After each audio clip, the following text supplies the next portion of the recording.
Imagine you've just returned from vacation and endured a grueling 14-hour flight through 7 time zones. Naturally, you're jet-lagged and want nothing more than to go to bed. Then the phone rings. The local news station wants you to be on the news that night for a 5-minute interview. Can you be at the station in 2 hours to tape? What do? Hi, I'm Dan Janal, your PR consultant at prleadsplus.com.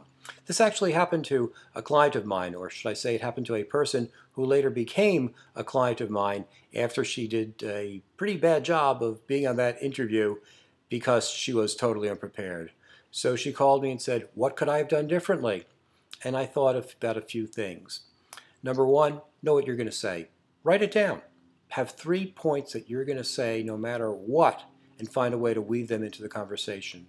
Number two, you have to look good on TV.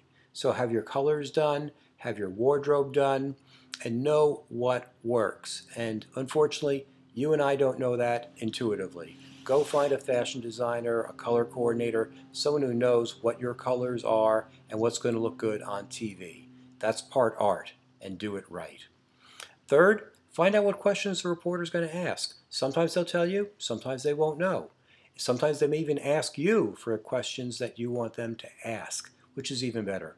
In this way, you can prepare.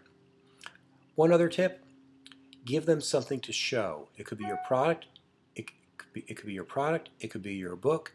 They want to do something visual. They don't just want to show you talking for 5 minutes or 2 minutes or even 30 seconds. They'll do a great job of promoting you and your book or your product if you give them something to show. And by the way, one final tip, don't promote yourself. That's their job.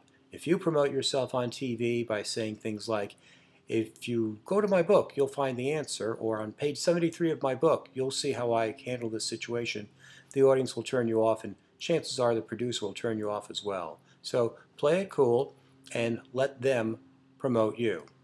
You can find additional tips on my blog on prleadsplus.com blog. This is Dan Janal from PR Leads Plus. Thanks, and good luck with your next TV interview.